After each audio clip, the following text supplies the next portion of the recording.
biliyorsunuz günlerdir depremle yatıp depremle kalkıyoruz. Hala enkazların altında canlarımız olduğunu düşünüyoruz ve tabii ki güvenlik görevlileri, kolluk kuvvetlerimiz oradaki canları hala kurtarmak için canhıraç bölgede savaş veriyorlar. Biz de dualarımızla ve buradan gönderdiğimiz erzaklarla, lojistik aletlerle onları gönülden desteklemeye çalışıyoruz. Ve uzun zamandır ülkenin bu kadar birlik, beraberlik içinde olduğunu görmediğimiz bir dönemi yaşıyoruz açıkçası. Bu da işin pozitif tarafı diyelim, o kadar negatif tarafının yanında. Deprem sonrası açıkçası aklıma şu anda şey geliyor. Sizin deprem sonrası attığınız bir gönderi geldi aklıma. O gönderinin altına imzamı atabilirim. Çünkü bütün her şeyi tamamıyla özetleyen bir gönderiydi. İsterseniz onun devamını sizden dinleyelim. Bir dünya dediniz. Vakti zamanında öküzün üzerinde duruyormuş. Ona suç atıyorlarmış. Şimdi devran değişti ama Evet, suç atıyorlar. Hala bir şey değişmedi aslında. aynen öyle. Ya insanoğlu maalesef bazen çıkarları çerçevesinde, bazen de inançları çerçevesinde. Bu inanç deyince Tabii. dini inanç olmak zorunda değil yani. Saplantıları neyse, ideolojileri. Bu anlamda kendini bir şekilde meşgul ediyor, avutuyor. Bir şeylere inanmaya beyni ya da uğraşları onu zorluyor. İlk çağda bir sallantı olduğu zaman deprem, bunu öküze bağlıyorlardı. Dünya öküzün üzerine, boynuzlarına diye bununla alakalı. Ama şimdi deprem olduğu zaman herkesin tabii bununla alakalı bir bahanesi var. Herkes bir tane günah keçisi buluyor. Bu İsrailoğullarının tarihte meşhur bir adetidir bu. Yılda bir defa keçi satın alıyor bunlar. Bütün günahlarını o keçiye yüklüyorlar. Sonra bir uçurumdan keçiyi fırlatıp atıyorlar zavallı hayvana. Hayvancık uçurum tabii dibine parça parça olarak düşüyor. Ve İsrailoğulları seviniyorlar. Oh diyorlar, günahlardan kurtulduk. Ya keçinin bir günahı yoktu ki zaten. Yani günah ona yükle. Yılda bir kere yüksek bir yerden fırlat, kurtul gitsin. Onun benzerlerini yapıyor bugün insanlar. Herkesin kafasında bir suçlu var. Onu ona yıkıyor ve sonra gönlünü rahatlatmış, ferahlatmış oluyor Evet. açıkçası. Üzücü bir Yani burada hadise. suçlu aramaktan sebep aslında depremin korunmanın ya da neden korunmadığının ya da kimler tarafından işte müteahhitler ya da onu kontrol edecek sistem neyse onların sorgulanması gereken dönemler. Yani bunu çok eskiden beri sorgulamamız gerekiyor zaten. Bu döneme bile kalmaması gerekiyordu zaten de. Yani şu anda en azından böyle bir yıkım yaşandı. Hani o bölge neredeyse yenilenecek duruma geldi artık. Yenilenmesi gereken duruma geldi. Artık bundan sonra o hatalardan ders çıkarmamız gerektiğini düşünüyorum. Ve bunu da açıkçası canlı tutmak istiyorum. Yani bunu sadece bu hafta ya da bu ay diye düşünmüyorum. Belli periyotlarla bu konuları işleyeceğiz. Biz daha öncesinde sizde Ayasofya konusunda da işlemiştik hatta bunu. Depremler geçirdiği vesaire konusunda. Evet. Ayasofya sıkıntılı. Yani şimdi İstanbul'da beklenen bir deprem, Allah Hı muhafaza, olursa olacak. Yani bu net yani. Bu hı. Hı. deprem gelecek. Allah bilir ama nihayetinde bütün uzmanlar bunun geleceğini ve çok az kaldığını söylüyorlar. Ve sadece can kaybı değil, çok çok kıymetli eserlerin de sıkıntıda olduğunu biliyoruz. Ya burada hemen böyle suçu, aklı ilk gelen ne? Ya işte müteahhitler. Müteahhitlere izin veren yetkililer falan diyoruz ama Değil. bu öyle bir günün, 3 günün, 5 günün suçu değil. Bu geniş. Şimdi ben mesela İstanbul'da İstanbul Kervansarayları Hanları diye bir tur yapıyorum. Bayezid'den Eminönü'ne kadar bir gün yürüyoruz. Sabah 10'dan akşam Tabii. 17'ye kadar. Bak bir gün gelin. Ağlıya ağlıya, ağlıya ağlıya geziyoruz ya. Zaten gezi başlıyor Bayezid'de, İstanbul Hı Üniversitesi'nin o hı. büyük anıtsal kapısı önünde. Gruba ben bir 15 dakikalık giriş sunuşu yapıyorum. Millet diyor ki eyvah biz nasıl bir tura geldik? Yani şimdi İstanbul Kervansarayları Hanları turu deyince aklına ne geliyor? Lay lay lom. Alışveriş turu. Yani İstanbul'un o en sükse tarihi çarşıları gezilecek. İşte Kapalı Tam bir Çarşı, yabancı gibi Grand gezmek geliyor aklına Bazar, insanlara. ondan sonra bir yabancı gibi gezilecek. Egzotik, otantik böyle baharat kokulu çarşılar bilmem neler. Biz bir geziyoruz.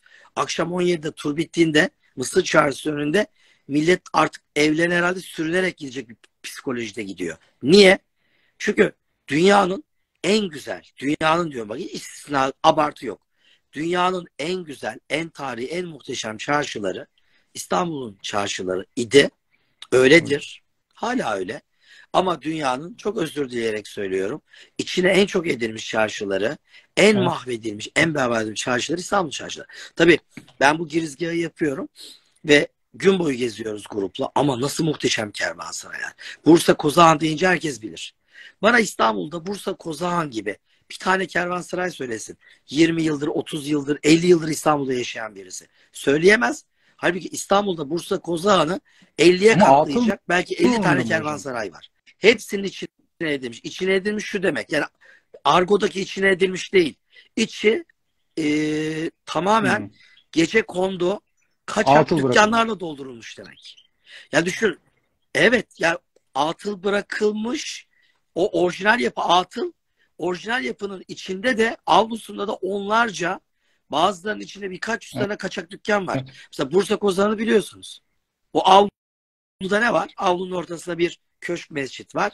Etrafında kafeler var, sandalyeler, şemsiyeler, masalar.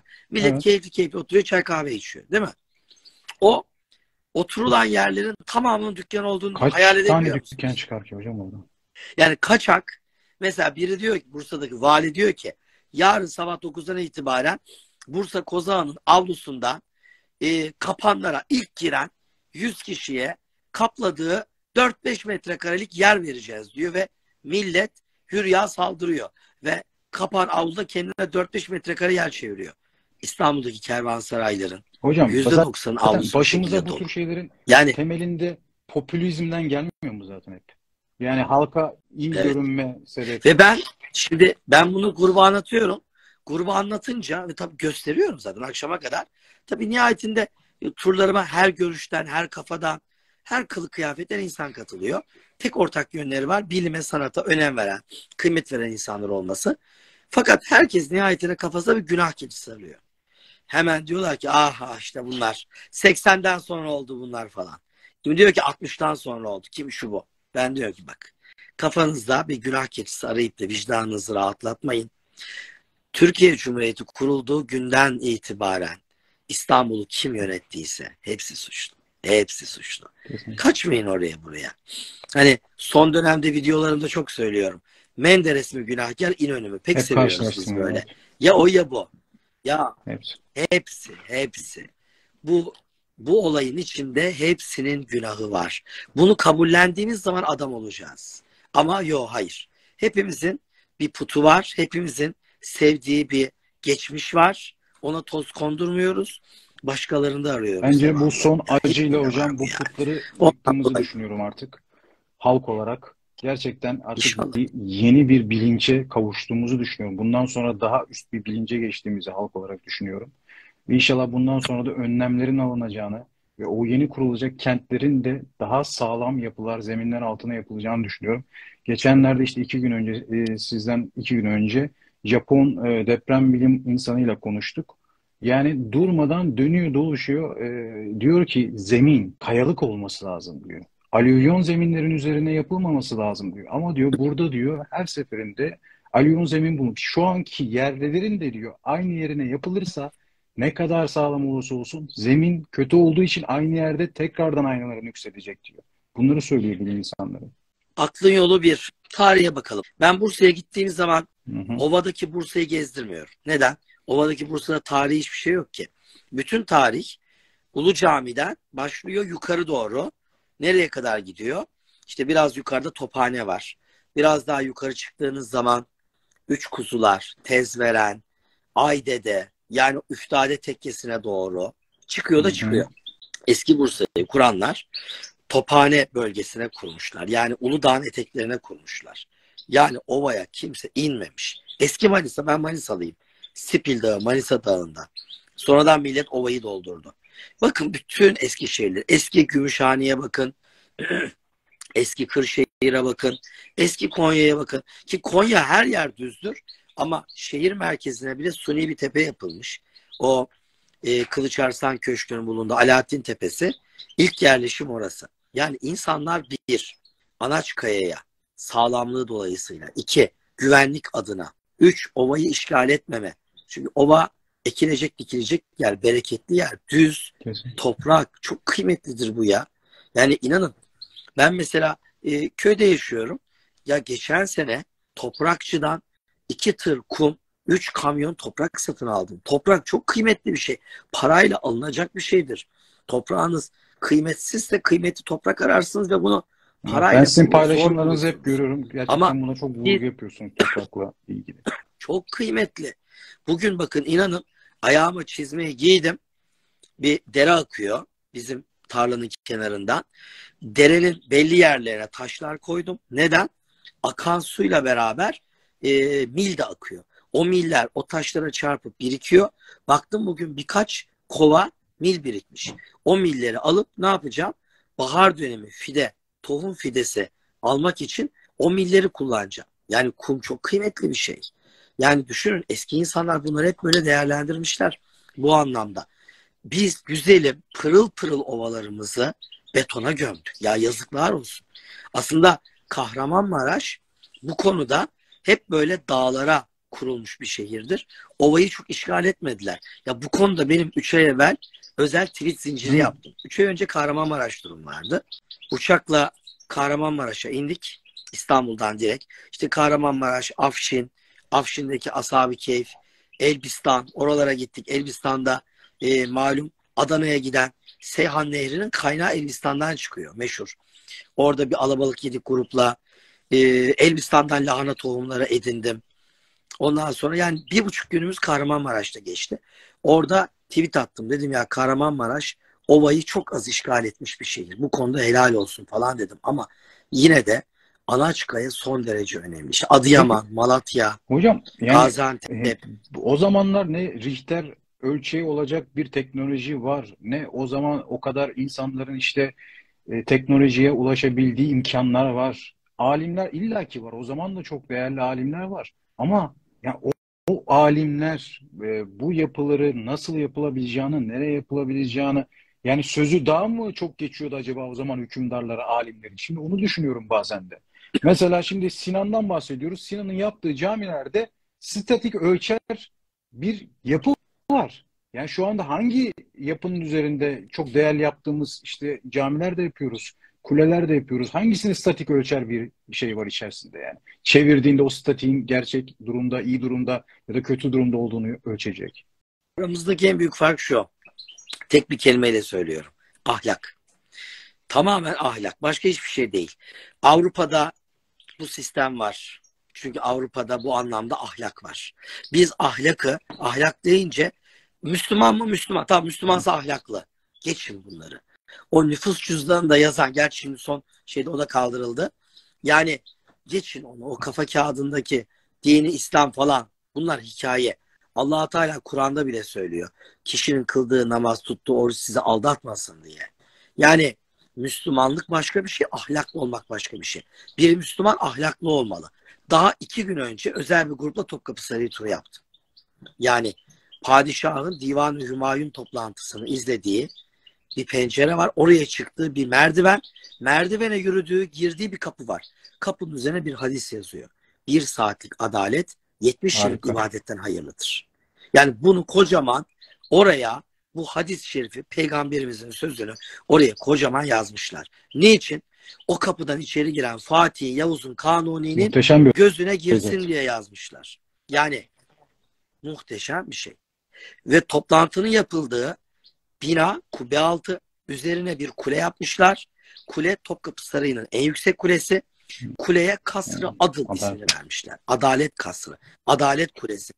Sarayın en yüksek binasını bu kule yaparak, kuleye Adalet ismini vererek bütün insanlığa dört bir yandan uzaktan gözüken bu yapıların şansında bizim devletimizde, bizim yönetimimizde en yukarıda ve en yüksekte olan şey adalettir demişler. Yani burada bu o kadar önemli bir hadise ki aslında. Ahlaklı olmak ve ahlaklı olmanın altına gelenler. Ahlaklı olduğunuz zaman bir binayı yaparken, yaptırırken, alırken, satarken, her konumda ya da o binaya ruhsat izin verirken herkeste bu adalet mefhumu olsa ya da bu ahlak olsa hiçbir sıkıntı söz konusu olmaz. Herkes adımını ölçerek atar ve bu şekilde problemsiz bir şekilde bu işler yürür gider. Ama maalesef yine tasavvufta geçen bir söz. bir şeyin halisi bozulduğu zaman zehir oluyor. Süt bozuldu mu çökerek yaparsınız, katık yaparsınız, çöpe atmazsınız. Ama tereyağı sütün en son halidir. Tereyağın bozulması zehirler ve insanı öldürür. Bir Müslüman bozuldu mu hiçbir işe yaramıyor. Resmen çöpe dönüşüyor. Bir Hristiyan, Yahudi, şu bu başka bir toplumdan biri bir bozuldu mu gene başka bir şey oluyor. Ama biz bozulduk mu hiçbir şeye kullanılmayacak hale geliyoruz. Onun için Osmanlı'nın son döneminden beri bizim toplumlarımız Tanzimat'tan bu yana büyük bir erozyonla karşı karşıya. Yani bunu ben söylemiyorum. Bunu Mehmet Akif Ersoy söylüyor. Mehmet Akif kendi eserlerinde, şiirlerinde yani o başında sarıkla cübbeyle gezenlerin adam olmadığını yani kendi Osmanlı'nın son döneminde söylüyor. Bunda Abdülhamit Han padişahken söylüyor ve bunlar yalan değil. Doğru söylüyor. Yani din adamı din adamı olmaktan çıktı. İnsanlar insan olmaktan çıktı. Toplum bozuldu. Osmanlı yıkılmazdı. Niye yıkıldı? Bundan ötürü. Bazen ben böyle sunularımda, konferanslarımda ya da gezilerimde gruplara derim. Osmanlı Devleti'nin karşısında bir yığın düşman oldu 600 sene boyunca. Osmanlı'nın hangi döneminde karşısındaki düşman en güçlüydü? Yani 600 yıllık Osmanlı düşmanın en güçlü olduğu dönem hangi dönemde? Hangi padişah dönemiydi? Ben bunu sorduğumda hemen sazan gibi atlayanlar olur. Osmanlı'nın son dönemi derler. Yani Osmanlı'nın zayıfladığı dönem düşmanın en güçlü olduğu dönem. Alakası yok. Düşmanın en güçlü olduğu dönem Kanuni dönemidir. Kanuni döneminde bütün Şarken. Avrupa'yı tek bir adam yönetiyordu. Evet. Şarken. Kutsal Roma Germeni İmparatorluğu. Bütün Avrupa tek devlette. Ha ufak tefek bir Venedik, Fransa vardı ama genel hatlarıyla İspanya'dan Avusturya tek devletti ve bir adam yönetiyordu. Çok güçlüydü. Ama karşısında çok çok güçlü bir Osmanlı ruh disiplini var, ahlak var, edep var. Bunlar olduğu için Osmanlı onun canını okudu. Kanuni döneminde Avrupa Osmanlı son dönemindeki Avrupa olsa Kanuni İspanya'ya girmesi işten bile değildi. Çok rahat. Onun için burada onu görüyoruz. Şimdi şey geliyor aklıma hocam. Ahlak. Şimdi insanların aklına mesela Yeniçeri dediğimizde ne gelir? Osmanlı'nın en o zaman güçlü olan askeri gücü gelir değil mi? Bir dönem geldi ki Yeniçeriler bile kendi içerisinde bize savaş açtılar. Biz kaç bin tane Yeniçeriyi öldürdük devlet içerisinde. Yani. Tabii. Halk galeyana geldi. O bir bozulma yeter artık dedi yani. aslında, Yeter artık dedi. Çok büyük bir bozulma. Ya düşünün. Yeniçeri Osmanlı'nın Kapıkulu ordusu. İstanbul'da durur. Başta başkent ve padişah olmak üzere İstanbul'u sonra da genel devleti korur. Devlet adına her şeyi korur. Son dönemde bir Yeniçeri zorbası İstanbul'un varoş bir mahallesine girip bir garibanın kapısını zorluyor. Genç kızını sürükleyip alıp kışlaya götürüyor. Ve kışlada bir başka asker o zorbanın yaptığı o ahlaksızlığa hop demiyor. Komutanı bir şey demiyor ve karışmıyorlar. Düşünün. Ya bir sadrazam ölüyor Osmanlı'da. Ondan sonra sadrazamın terekesinden ne çıkıyor biliyor musunuz? En az 3000 civarında Yeniçeri'nin maaş defteri çıkıyor. Maaş defteri. Bu kadar bozulmuşlar. O Kalafat Mehmet Paşa denilen bir tanesi var. Bu adam başta Yeniçeri ağası. Yani Genelkurmay Başkanı. Sonra sadrazam oluyor bu. Yeniçeri ağası iken şimdi nihayetinde ordu savaşıyor. Savaşta Yeniçeriler öldükçe bunların maaş defterleri var. Ulufe defteri diye geçiyor bu. Ölenlerin defterlerinin ne olması lazım? Ölmüş bu adam. Devlete teslim edilmesi lazım ve o kişinin maaştan kesilmesi lazım. Ama bu ulufe defterleri ölenlerin devlete teslim edilmiyor. Kapanın elinde kalıyor. Ve o defteri alan 3 ayda bir maaş almaya gidince kendisi Yeniçeri, ölen arkadaşınınkini de atmış cebe. Hop 2 maaş alıyor. 3 maaş. Ya bu şey gibi bakın ben şu an hocam, ağzım zor ninesinin tutuyorum. yerine Edepli maaş konuşabilmek. kuyruğuna giden hani geçtiğimiz zamanlarda bir durum vardı ya. Ninesi ölmüş de ninesinin kılığına girip maaş çekmeye Evet. gitmiş gibi bir şey aslında yani bu da. Ölmüş bir insanın yerine. Evet. Düşünün. Bu bir örnek söylediğiniz. Sadece sadrazamın tereke yani vasiyetinden, mirasından 3000 civarında Yeniçerinin ulufe defteri çıkıyor. Bu olay sadece bir adama münhasır değil. Osmanlı son döneminde bu olay o kadar kanıksanmış ve yaygınlaşmış. Bunun borsası tutulmaya başlamış. Yani Yeniçeri ulufe defterleri alınıp satılmaya başlanmış. İşte bende 3 var, bende 5 var. Adam mesela paraya ihtiyacı oluyor. Yeniçeri defteri var elinde. Onu götürüyor, satıyor. Bende diyor işte Ulufe defteri var diyor. Alır mısınız? Kaça alırsınız? 3, 5 falan böyle. Ve 1. Abdülhamit padişah 1700 yılların ortası yeni bir sadrazam başa geçiyor. Ispartalı bir sadrazam. Halil Hamit Paşa. Ben bu yaz, geçtiğimiz yaz Bozcaada'ya gittim. Onun mübarek vücudu orada. Başı Neden hocam? İstanbul'da Edirnekapı'da. Yani neden? Mafyaya, devlet mafyasına çomak soktuğu için. Devletleşmiş bir mafya. 1. Abdülhamit diyor ki, sadrazam yapıyor Hamit Paşa'yı. Paşa diyor, şu ulufe problemini sen çözersin diyor. Paşa diyor ki bu çok müşkül bir iş sultanım diyor. Arkandayım diyor. Sonuna kadar arkandayım diyor. Mesela 1. Abdülhamit. İkinci demiyor. Bu birinci. Şu İstanbul'da Emirgan, Hı hı. Beylerbeyi camilerini yaptılar. Düzgün bir adam. Ölümünü anlatsam şu an izleyen hep beraber ağlarız. Ama Hamit Paşa'da ulufe defterlerini yasaklıyor, ediyor. Ama o kadar çok işte var ki. Mesela düşünün. Şu an taksi plakası. Türkiye'de başta sanatçılar, ünlüler, bir yığın insanda vardır bir sürü taksi plakası. Mesela biri çıkıyor diyor ki, bir devlet yetkilisi, taksi plakalarını yasakladım diyor. Mesela bir Ulaştırma Bakanı diyor mesela, ne Evet. olur. Çıngar çıkar. Yani taksi plakası olan herkes ayaklanır. Bir dakika der ya, biz bu plakalar için çok ciddi paralar ödedik. Kafana göre iptal edemezsin. Yani çok uzun hikaye. En son Hallamit Paşa'nın başı İstanbul'a geliyor. Padişah duramıyor arkasında. Duramayınca kaç diyor. Kaç. Ben koruyamayacağım seni. Beni de götürecekler. Bozcaada'ya kaçıyor. Fakat arkasından İstanbul'da sarayı basıp padişahtan zorla idam fermanı alıyorlar. Bozcaada'ya kadar arkasından gidiyorlar. Bozcaada'dan Ciddi'ye kaç diye haber gönderiyor padişah. O kadar aciz. Fakat o Ciddi'ye kaçamadan tam Bozcaada limanından gemiyle çıkacakken yakalanıyor. Padişah fermanı gösteriliyor.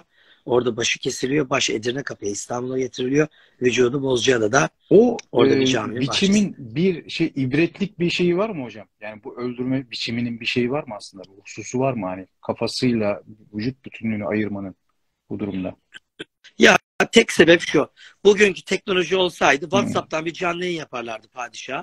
Bak sultanım, kestik Ha, kestik tamam. kanıt. Sadece başı Ha, ayırıp getirme okey. sebebi Şimdi oldu hocam. ispat, kanıt. Bir de ikinci sebebi var, ibret. O baş bir süre Topkapı Sarayı'nın girişinde ibret taşına, Sengi ibrete konuluyor. Halka deniliyor ki bak, bizim ulufe defterimizle uğraşanın durumu bu oldu. Bir daha bizim düzenimize kim çomak sokarsa o da Evet. başını burada sergiletir. Depremde yıkılan tarihi eserlere geçmeden önce depremler tarihinden biraz bahsedelim istiyorum. Çokça konuşuluyor bu ara bu deprem tarihleri, hatta aralarındaki sürenin de bunu hani buraya gelmesinde bu son büyük depremin de aslında eskiden gelen tarihsel döngüden dolayı tam da aslında olması gerektiği zamanda olduğu söyleniliyor deprem bilimciler tarafından. Mesela şöyle bakıyorum, 1509, 1719, 1766, 1894 bunlar İstanbul depremleri. Ve diğer Evet. büyük depremler 1939 Erzincan, 43 Ladik ve 1966 Varto depremi. Şimdi 1509 depreminde hocam bunun için kıyameti sura, yani küçük kıyamet denilmiş İstanbul depremi için. Ve 130 bin kişi kaybedilmiş bu depremde. Siz de daha öncesinde de bahsetmiştiniz bu İstanbul depremi hakkında. Neler söylemek istersiniz hocam? Şimdi 1509, 1766, 1894 bu depremlerde her ne kadar İstanbul'un yarısı yıkılmış olsa da Hı hı. çok çok büyük can kayıpları olmuyor. Neden? Evler ahşap. İşte bu bizim İstanbul'da maalesef çok az kalan cumbalı ahşap evler. 2 katlı, 3 katlı, 4 katlı ama ahşap. Bundan dolayı can kaybı öyle çok çok fazla olmuyor. Daha çok yıkım taş binalarda yaşanıyor. Hı. Ki taş bina çok sağlam olmasına rağmen maalesef bu yapılar gidiyor. Mesela Fatih Sultan Mehmet Fatih Camii'ni yaptırırken Atik Sinan diye gayrimüslimden dönme bir mimarı var. İstiyor ki Ayasofya büyüklüğünde bir cami yapılsın. Ama Justinianus dönemindeki o ihtişam daha Fatih döneminin Osmanlısında yok. Justinianus'un Roma'sı İspanya'dan Fas'a, dünyanın neredeyse o günkü dünyanın yarısını kaplayan bir devlet. Çok güçlü. Fatih'in İstanbul'u daha küçücük yani. Balkanlarda Bosna Hersek yeni alınmış. Daha Doğu ve Güneydoğu Anadolu Osmanlı'ya dahil bile değil. Onun için Atik Sinan'ın Fatih'in verdiği o dev sütunları kestirip daha alçak bir cami yaptırdığını, Fatih ile mahkemelik olduklarını biliyoruz. Atik Sinan'ın Fatih'e, sultanım ben bu sütunları bana gönderdiğiniz boyda kullansaydım bu cami hemen yıkılırdı dediğini biliyoruz. Kendini savunduğunu, ki boyunu kısalttığı, daha sağlam hale getirdiği o cami bile 1766 depreminde, o tarihte 3. Mustafa Padişah'tı, yıkıldı. Yani 1766 depremi çok korkunç bir deprem. 1509'dan başlayalım. 1509'da İstanbul fethedileli daha 60 sene falan olmuş ve 2. Bayezid Padişah, Fatih de vefat edeli daha 20 sene falan olmuş ve öyle büyük bir deprem, Bayezid Divan-ı Hümayun heyetiyle İstanbul'da Topkapı Sarayı'nda devleti yönetemez hale geliyor. Sallantılar bir ay falan sürmüş. O kadar çok İstanbul sallanıyor. Diyorlar biz burada devleti yönetemeyeceğiz. Daha selametli bir yere gidelim, devleti oradan yönetelim diyorlar. Edirne'ye geçiyorlar. Edirne'ye geçiyorlar. Arkasından 2. deprem Edirne'de oluyor. Ve orada da barınamaz hale geliyorlar. Bu anlamda meşhur. Hatta 2. Bayezid'in bunun üzerine deprem kuyuları açtırdığı anlatılır. 400 civarında. O da neden? İşte yer kabuğunun altında biriken gazı bunlarla dışarıya alıp bu sallantıları, sarsıntıları, artçıları, yani bugünkü tabirle daha hızlı bitirebilir miyiz gibi Bir de böyle hocam bir bu çözüme de Topkapı Sarayı'nda başvurmuşlar. da çöküntüler Bir, oldu. Hatta 2. Bayezid'in yatağının çöktüğü ama kendisinin 1-2 saat öncesinde yatağından kalkmış olduğu sürede çöktüğü söyleniyor. Doğru mu? tabii. Şimdi mesela Topkapı Sarayı'nda haremi gezdiğiniz zaman haremde Valide Sultan Hamamı vardır. Hamamın içine girin. Duvarda 1'den 8'e kadar yan yana rakam görürsünüz. Rakamların altlarındaki renkler değişiktir. Böyle ton farkı vardır. Bu şu demektir: o hamam tam 8 kere yenilenmiş demektir.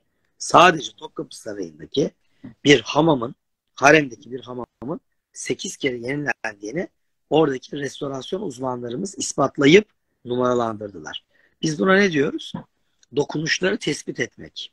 Yani dönem farklarını ortaya koymak. Bugün kendi basit evlerimizde bile her 3-5 yılda bir tadilat yapıyoruz. Bir yeri sıvıyoruz, bir yeri kapatıyoruz, bir yeri deliyoruz. Peki Bunun hocam gibi. Ayasofya'nın Onlar da minaresi yapıyorlardır. hangi depremde Ya çökmüştü? şöyle, Fatih Sultan Mehmet İstanbul'u fethettiğinde Ayasofya'ya bir minare yaptırıyor. Hı Tek hı. minare. Fatih, tuğla bir minare. 2. Bayezid ikinci bir minare yaptırıyor. 1509 depreminde Fatih'in yaptırdığı minare yıkılıyor. Bayezid oğlu babasının minaresini tekrar yaptırıyor. 2 minareli şekilde 2. Selim'e kadar geliyor. Ee, 2. Selim döneminde 2. Selim'in emriyle Mimar Sinan son 2 minareyi yapıyor. O kalın, alta bakan, kıblenin tam ters tarafına bakan 2 minare 2. Selim'in emriyle Mimar Sinan'ın minareleridir. Yani bu Onlar öyle. o zamanın insanları, yine söyleyeceğim ama bunu ya, o zamanın insanları, o zamanın alimleri, sanki o zamanın alimleri de o zamanın hükümdarlarına biraz da sözünü geçiriyor muymuş hocam? Ben biraz onu da seziyorum sanki bu yapılanlardan. Ya burada karşılıklı bir, hani en başta dedim ya, ahlak. Ahlak itaati de getirir. Küçük büyük, alim, talebe, itaati çok önemli. Şimdi padişah ahlaksızdır. Karşısındaki en büyük alim de olsa, allame de Tabii. olsa dinlemez. Sen kimsin der ya. Evet. Ben biliyorum der yani. Ama biz mesela İslam'ın ruhunda ne vardır? Meşveret vardır, istişare vardır. Ben biliyorum yoktur. Biz biliyoruz vardır. Peygamberimizin sahabeleri, Hazreti Ebubekir halife olduğunda bir meşveret, heyet seçmiştir. Kararları onlarla almıştır. Hazreti Ömer aynı şey. Hazreti Ebubekir vefat ederken bir heyet seçiyor. Ondan sonra arkamdaki kişiyi bu heyet belirlesin diyor. Hazreti Ömer aynısını yapıyor. Yani bir heyet seçiyor. Diyor ki heyet belirlesin. Yani benden sonra bu gelsin demiyor hiçbirisi ya. Müthiş bir hadise. 4 halife dönemi gerçekten İslam'ın ruhuna uygun bir dönemdir. Krallık yoktur. Babadan oğula geçme yoktur. Çünkü istişare farzdır. İstihare, rüyaya yatmak mesela sünnettir. Bir yerde farz varsa sünnetin hükmü düşer.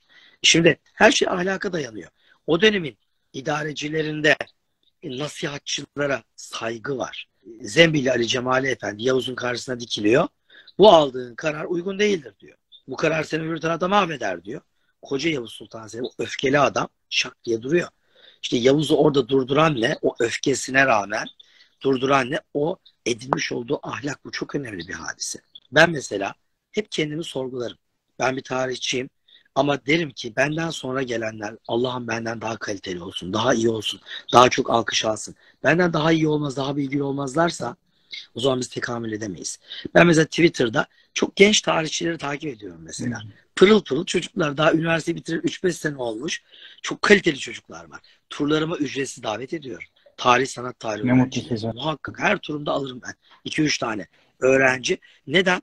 Ya bizden daha iyi olmalılar. Benim öğrendiklerimle vakit geçirmesinler. Daha hızlı öğrensinler. Daha yukarılara çıksınlar. Ve yarın ben bunu kendime hazırlıyorum. Çok daha genç birisi gelip bu konuda otorite olduğunda ona itaat edebilmek, ona uyabilmek. Herkes bunu kendine hazır. Ama bizim ülkede böyle bir şey yok. Bizim ülkede bir tane amir altındaki kabiliyetli bir insanın ya işine son verir ya önünü keser. Susturur yani. O zaman da bu iş olmaz. Ben mesela 15 yıldır kendi sigortamı kendim ödüyorum. Çok mutluyum. Niye? Çünkü ondan evvel ona yakın işe girdim. Hepsinden atıldım ben. Az çalıştığım için değil. Hep çok çalıştığım için atıldım. Çok çalışmaktan dolayı bütün işlerinden bundan atılmışımdır ben yani.